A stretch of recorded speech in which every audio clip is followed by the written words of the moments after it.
Capitalisation method होता है। इसके बाद आपका रहेगा कॉन्टेजेंट लायबिलिटी। कॉन्टेजेंट लायबिलिटी में क्या है कि फ्यूचर में हैपनिंग हो भी सकती है, नॉट हैपनिंग भी है। तो इसमें क्या होता है, जैसे वाइफ एंड हस्बैंड होते हैं, वाइफ और हस्बैंड, तो फ्यूचर में क्या होता है कि इनका डिवोर्स हो भी सकता है और नहीं भी, तो इसमें इसकी कोई भी मिस हैपनिंग और नॉन हैपनिंग कहते हैं इसको। इसी के बाद देखेंगे हम रिडीमेबल प्रेफरेंस शेयर। तो जो रिडीमेबल प्रेफरेंस शेयर रहेंगे बेटा, उसमें क्या होता है कि ये स्पेसिफिक टाइप के शेयर्स होते हैं जो कंपनी क्या करती है, इशू करती है। जो शेयर होल्डर्स होते हैं इसको एक मतलब फिक्स टाइम पीरियड के बाद क्या करते हैं, रिडीम करते हैं। तो ये क्या रहेंगे, आपके रिडीम प्रेफरेंस शेयर रहेंगे। इसी के साथ cooperative financial statement. Financial statement का मतलब क्या होता है बेटा, देखो कि जो फाइनेंशियल स्टेटमेंट होती है किसी भी बिजनेस की, इसमें क्या होता है, प्रॉफिट एंड लॉस अकाउंट और बैलेंस शीट, ये दो चीजें तो हम प्रिपेयर करते हैं। इसी के साथ क्या रहता है, ट्रेडिंग, जिसको हम मैन्युफैक्चरिंग कहते हैं। जैसे जो गुड्स प्रोड्यूस करती हैं फैक्ट्रीज होती हैं, तो वो ये वाला काम क्या करती हैं, क्रेडिट करती हैं। उसके साथ ही रहेगा profit and loss account, profit and loss appropriation account रहेगा, साथ में बैलेंस शीट। तो इसको कहते हैं कोऑपरेटिव फाइनेंशियल स्टेटमेंट। तो बच्चे कई बार नाम दे के ही कंफ्यूज हो जाते हैं। इसके बाद मोस्ट इंपोर्टेंट क्वेश्चन है पंजाब बोर्ड के लिए, जो हर बार पेपर में रिपीट हुआ है, स्वीट शेयर्स। स्वीट शेयर वो होते हैं जो कंपनी अपना डेटर और एम्प्लॉइज को एक डिस्काउंट पे इशू करती है। तो वो डिस्काउंट पे इशू करती है क्योंकि वो उसकी इंटेलेक्चुअल प्रॉपर्टी होती है, इंटेलेक्चुअल प्रॉपर्टी राइट होता है, इसलिए और ये फिक्स पीरियड के लिए होते हैं। मिनिमम उनके पास 3 इयर्स रहेंगे ही रहेंगी। मोस्ट इंपोर्टेंट क्वेश्चन है, ये रिपीट होता रहता है, reissue of the forfeited shares, कि जो कंपनी शेयर्स क्या करती है कि फॉरफिट करती है, उसको कंपनी रीइश्यू। फॉरफिट कंपनी क्यों करती है, फॉरफिट उसको कहते हैं कि जो शेयर्स के होते हैं, शेयर होल्डर्स फुल अमाउंट को पे नहीं करते, तो कंपनी उनको कॉल करती है, कॉलिंग एरियर में जाते हैं। पहले कॉलिंग एरियर में जाने के बाद फिर कंपनी लास्ट स्टेज में उसको क्या करती है, फॉरफिट करती है। जब कंपनी उस शेयर को फॉरफिट कर लेती है, फॉरफिट करने के बाद कंपनी उसको रीइश्यू करती है मार्केट में। रीइश्यू करने के बाद कंपनी अपना पैसा क्या करती है, रिकवर करने की कोशिश करती है। पहले तो वो डिस्काउंट पे रीइश्यू करेगी ना जी, डिस्काउंट पे रीइश्यू हो जाएंगे। अगर कोई उसके ज्यादा पैसे भी दे देता है तो फिर जो पैसा उससे प्रॉफिट होगा, उस प्रॉफिट को हम कैपिटल रिजर्व अकाउंट में ट्रांसफर कर देते हैं। अभी मैंने आपको डिफरेंस पढ़ा था जिसमें रिजर्व और कैपिटल रिजर्व था, तो उसमें लिखा हुआ था ना कि जो भी एसेस पैसा होता है कि उसको हम बॉन्ड शेयर में क्या करते हैं, यूज करते हैं, बुक्स में भी रिकॉर्ड करते हैं। इसी के साथ नेक्स्ट क्वेश्चन देख रहे हैं हम, what is the net debenture and mortgage debenture. तो मॉर्गेज डिबेंचर क्या होते हैं, एक सिक्योर्ड डिबेंचर होते हैं। इसको हम क्या करते हैं कि इसको सेल कर सकते, जो भी हमने सिक्योरिटी रखी होती है जैसे एसेट्स की, उसको बेच के हम अपना पैसा रिकवर कर लेते हैं, लो रिस्क होता है। और जो नेक्ड होते हैं ये एक तरह के अनसिक्योर्ड होते हैं। ये क्या होते हैं, अनसिक्योर्ड डिबेंचर होते हैं, इसमें कोई सिक्योरिटी नहीं होती, ये ऑर्डिनरी रिस्क होता है, हाई रिस्क होता है, इसको पे करने में लॉन्ग समय भी लग जाता है। इसी के साथ profit and loss and appropriation account. जो profit and loss and appropriation account होता है, प्रॉफिट एंड लॉस में हमें नेट प्रॉफिट लॉस का कैलकुलेशन करते हैं। जी आफ्टर ट्रेडिंग क्या होता है, इसमें ये चार्ज अगेंस्ट प्रॉफिट होता है, ओपनिंग एंड क्लोजिंग बैलेंस इसमें कोई भी नहीं होता। ये हर तरह के बिजनेस को बनाना कंपलसरी होता है। इसमें क्या होता है, मैचिंग प्रिंसिपल क्या है, फॉलो करने पड़ते हैं। Profit and loss appropriation account में क्या होता है जी, जो नेट प्रॉफिट होता है उसको पार्टनर्स में क्या करते हैं, डिस्ट्रीब्यूट करते हैं। ये प्रिपेयर होता है after profit and loss account, इसको एप्रोप्रिएशन अकाउंट कहते हैं। प्रॉफिट में कंटिन्यू होता है, ये स्टार्ट होता है प्रॉफिट एंड लॉस से।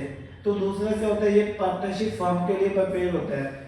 इसमें जो रूल्स एंड रेगुलेशन फॉलो होते हैं वो एज पर पार्टनरशिप डीड के ही रूल्स एंड रेगुलेशन इसमें हम फॉलो करते हैं। इसी के साथ हम देख रहे हैं टाइप्स ऑफ डिबेंचर्स। तो टाइप्स ऑफ डिबेंचर में बात करेंगे on the basis of security, secured debenture, unsecured debenture. Secured debenture वो होते हैं जो किसी भी चीज के बदले में वो अपनी सिक्योरिटी लेते हैं। जैसे क्या है कि हमने अभी पैसे दिए किसी को, हमने अपना मकान गिरवी रख दिया, हमने अपना बिजनेस क्या रख दिया, गिरवी रख दिया, हमने अपनी एसेट्स गिरवी रख दी, तो वो तो होते हैं सिक्योर्ड। जैसे आपने गोल्ड लोन ले लिया, तो गोल्ड लोन तो कौन सा लोन हुआ, सिक्योर्ड लोन हुआ, क्योंकि लोन के बदले में हमने बैंक ने हमें पैसे के बदले में हमारा जो सोना है वो गिरवी रख दिया, that is a secured. Unsecured जिसको हम नेट डिबेंचर भी बोलते हैं, बच्चे अक्सर कंफ्यूज हो जाते हैं कि नेट डिबेंचर होते क्या हैं। अनसिक्योर्ड डिबेंचर वो होते हैं जिसके अगेंस्ट कुछ भी सिक्योरिटी नहीं होती। जैसे हमने अपने फ्रेंड से पैसे ले लिए, अब दे ना दे वो तो हमारी शराफत के ऊपर डिपेंड है।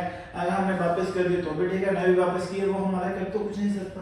तो वो चीज on the basis of tenure redeemable and irredeemable. Redeemable specific time के अंदर हमें उसे क्या करना था, पे आउट करना होता है। इरिडीमेबल में क्या होता है कि कोई भी उसमें टाइम पीरियड की कोई भी इंफॉर्मेशन नहीं होती। इसी के साथ हम नेक्स्ट थर्ड देखेंगे कन्वर्टिबल। कन्वर्टिबल क्या होते हैं, टू टाइप्स के रहेंगे आपके कन्वर्टिबल। एक तो रहेंगे कन्वर्टिबल, कन्वर्टिबल में पार्शियली या फुली कन्वर्टिबल रहता है, एक रहता है नॉन कन्वर्टिबल जिसमें डिवेंचर क्या है कन्वर्टर नहीं होते। फोर्थ में रहेगा आपका रजिस्ट्रेशन, रजिस्टर्ड डिवेंचर रहेगा, बिलियन डिवेंचर रहेगा। एक होता है रजिस्टर्ड डिवेंचर होल्डर, जो डिवेंचर होल्डर होता है वो रजिस्टर्ड होता है। जैसे क्या होता है कि अभी मैं आपको एग्जांपल के साथ, जैसे हमने लोन ले लिया एसबीआई बैंक से ले लिया या एचडीएफसी या पीएनबी से ले लिया तो ये रजिस्टर्ड है, तो मतलब ये लोन ये फाइनेंशियल रजिस्टर्ड होते हैं। अभी जैसे हमने लोन ले लिया अपने फ्रेंड से, मामा से, चाचा से, ताई से, तो वो क्या रहता है अनरजिस्टर्ड रहेगा, बीरियर रहेगा। Difference from the preference share and equity share. Preference share पे हम क्या पे करते हैं, डिविडेंड पे करते हैं। इक्विटी शेयर के ऊपर डिविडेंड पे करते हैं। फ्लक्चुएट होता है राजे, फुल वोटिंग राइट्स होते हैं, एक्यूमुलेटर नहीं होता, ये वाइंडिंग अप के बाद क्लेम होते हैं, इसको हम रिडीम नहीं करते। जो प्रेफरेंस शेयर होता है इसमें हम डिविडेंड पे करते हैं, रेट फिक्स होता है, वोटिंग राइट्स नहीं होते, एक्यूमुलेटर हो जाता है कभी कभी, इसमें रीपे भी होता है और ये मतलब रिडीमेबल होते हैं आफ्टर 20 इयर्स में। 20 इयर्स के बीच बीच में हमें इसको एक बार रिडीमेबल करना जरूरी होता है। अभी हम देखेंगे rights and duties of partners. सबसे पहले हम देखेंगे राइट्स, पार्टनर्स के राइट्स क्या क्या रहेंगे। तो सबसे पहला राइट रहेगा इसका कि राइट टू पार्टिसिपेट, सेकंड रहेगा कंसल्टेंट, थर्ड राइट रहने वाला हमारा इंस्पेक्ट बुक्स, फोर्थ राइट हमारा रहेगा शेयर प्रॉफिट, इसके साथ ही रहेगा interest on loan for prevent admissions, कि कोई भी पार्टनर्स क्या नया एडमिट होगा तो उसके लिए कॉन्सेंट चाहिए होगी हमारी। तो राइट टू रिटायर, कि पार्टनर अपनी मर्जी से नोटिस देने के बाद वो कभी भी रिटायर हो सकता है, उसको सेकंड पार्टनर रिटायर होने से रोक नहीं सकता। इसी के साथ हम अभी देखेंगे ड्यूटीज ऑफ पार्टनर्स। तो ड्यूटीज ऑफ पार्टनर्स में क्या होता है बेटा, किनकी ड्यूटीज क्या होती हैं। Duty to be diligent, diligent में क्या होता है कि जो भी ड्यूटी होती है उसे अपनी एक बॉन्ड हो जाता है ड्यूटी में, वो काम उसे को ही करना होता है। फिर दूसरा क्या होता है जस्ट एंड फेथफुली, जो पार्टनरशिप चलती है वो एक विश्वास के ऊपर ही चलती है राजे, फेथ के ऊपर। फिर क्या है लॉसेस, अगर प्रॉफिट लेने का हकदार है तो वो लॉस लेने का भी हकदार होगा, लॉस भी वो बांटेगा। इंटिमिडिटी ऑफ फॉर फ्रॉड, किसी भी तरह का फ्रॉड नहीं करेगा। फॉर जो भी duty to provide true accounts, जो भी खर्चा होता है इनकम होती है तो ट्रू अकाउंट्स क्या है बिजनेस को प्रोवाइड करेगा। Do not do the compete और जो भी बिजनेस की प्रॉपर्टी, जो भी प्रॉपर्टी होगी फर्म की तो उसको बिजनेस पर्पस के लिए ही यूज करेगा। बिजनेस पर्पस के बिना वो प्रॉपर्टी को, पर्सनल प्रॉपर्टी, बिजनेस की प्रॉपर्टी को पर्सनल यूज नहीं कर सकता। Over subscription and under subscription में क्या डिफरेंस होता है। अंडर सब्सक्रिप्शन मतलब अंडर, इसमें हमारे पास जो एप्लीकेशन आती है वो कम आती हैं, तो अंडर आएंगी तो कंपनी क्या करेगी, जो एप्लीकेशन रिसीव हुई है उसको क्या करेगी, अलॉटेड कर देगी शेयर्स। तो वो असेसमेंट मनी तो इसमें होती नहीं है, जितने भी एक्चुअल नंबर ऑफ शेयर्स होते हैं अप्लाई किए होते हैं उसकी हम एनपीएस बुक्स में रिकॉर्ड कर देते हैं। सेकंड आपका रहने वाला ओवर सब्सक्रिप्शन, इसमें अप्लाई किया हुआ एप्लीकेशन क्या आती है, ज्यादा आती हैं, तो मतलब इसमें क्या होता है कि जो डिमांड क्या होती है, हाई होती है। इसमें जो इशू करते हैं प्रोडा बेसिस पे, इसके बेसिस पे लॉन्ग क्वेश्चन भी पेपर में आता है। इस बात तो स्टेट बोर्ड में आएगी आपको केस स्टडी, सेंट्रल बोर्ड में तो प्रोडा बेसिस का लॉन्ग क्वेश्चन 100% आने वाला ही है। असेस मनी जो होती है उसको या तो हम रिफंड करेंगे या उसको एडजस्ट करेंगे। एडजस्टमेंट क्या होती है, या तो रिफंड कर देंगे, एडजस्टमेंट होती है अलॉटमेंट तक या फाइनल कॉल तक होगी। तो उसके बाद इसकी जो एंट्रीज हम पास आउट करेंगे, जितने भी शेयर्स हमने ऑफर्स किए हैं उसकी हम एंट्रीज बुक्स में रिकॉर्ड करके उसको पास कर देते हैं। इसी के साथ नेक्स्ट क्वेश्चन आ रहा है advantage disadvantage of the financial statement. तो सबसे पहले हम देख रहे हैं इंपॉर्टेंसेस देखेंगे। इंपॉर्टेंस में क्या होता है कि फॉर मैनेजमेंट, जो फाइनेंशियल स्टेटमेंट होती है वो मैनेजमेंट के लिए इंपॉर्टेंट इसलिए होते हैं क्योंकि decision making, future planning, controlling रहती है कि बिजनेस को कंट्रोल करना। इन्वेस्टर के लिए, इन्वेस्टर हमारी जो फाइनेंशियल रिपोर्ट होती है उसको देख के फ्यूचर पे हमारे ऊपर पैसा दे देते हैं, इन्वेस्ट करते हैं। क्रेडिटर्स और बैंकर्स, क्रेडिटर्स के लिए क्या होती है, कैरी वर्थ होती है, बैंकर्स हमें लोन वगैरह प्रोवाइड करता है, इसलिए हमारी फाइनेंशियल स्टेटमेंट। तो गवर्नमेंट के लिए क्या होता है, जीएसटी और इनकम टैक्स, वो चेक करती है कि इसने प्रॉपर टैक्स पे किया या नहीं किया।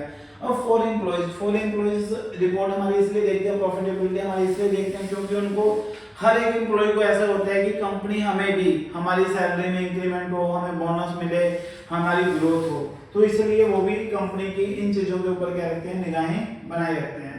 अब बात करेंगे एडवांटेज। तो एडवांटेज क्या होता है कि देखो सिंपल एज आपने प्लस वन में पढ़ा हुआ है, बिल्कुल फाइनेंशियल सिस्टमैटिकली रिकॉर्ड होता है, प्रॉफिटेबिलिटी असेसमेंट होती है, फाइनेंशियल पोजीशन होती है, कंपैरेटिव स्टडी होती है और लीगल एविडेंस भी होता है इसमें। तो ये सिंपल आपने पहले भी स्टडी किया हुआ है, प्लस वन में भी किया हुआ है स्टडी, बहुत ही सिंपल टॉपिक है। इसके नुकसान क्या क्या होते हैं, हिस्टोरिकल नेचर होता है, इसमें हम जल्दी जल्दी कोई भी चेंजेस नहीं करते, क्वालिटेटिव एलिमेंट को इग्नोर कर देते हैं, प्राइस लेवल चेंजेस होते हैं, विंडो ड्रेसिंग होती है और पर्सनल बेस होती है इसमें। तो ये क्वेश्चन तो इंपॉर्टेंट है, लॉन्ग क्वेश्चन थ्योरी में आपको 6 मार्क्स में भी कवर अप हो जाते हैं, इसलिए बेटा।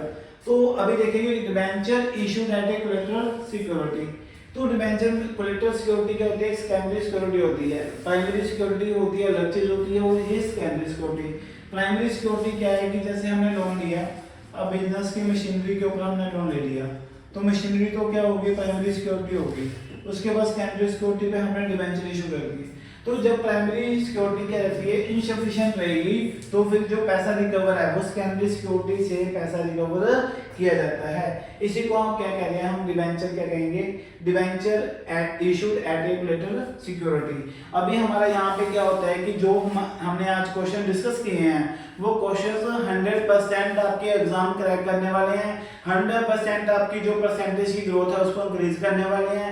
पंजाब बोर्ड के लिए तो स्पेशली 101% आपने ये क्वेश्चन करने ही करने हैं, क्योंकि आपको थ्योरी क्वेश्चन पेपर में आने वाले हैं, पक्का आएंगे आपको ये क्वेश्चंस। करना नहीं भूलना, अपने फ्रेंड के साथ, अपने स्कूल ग्रुप में इस वीडियो को आपने जरूर शेयर करना है।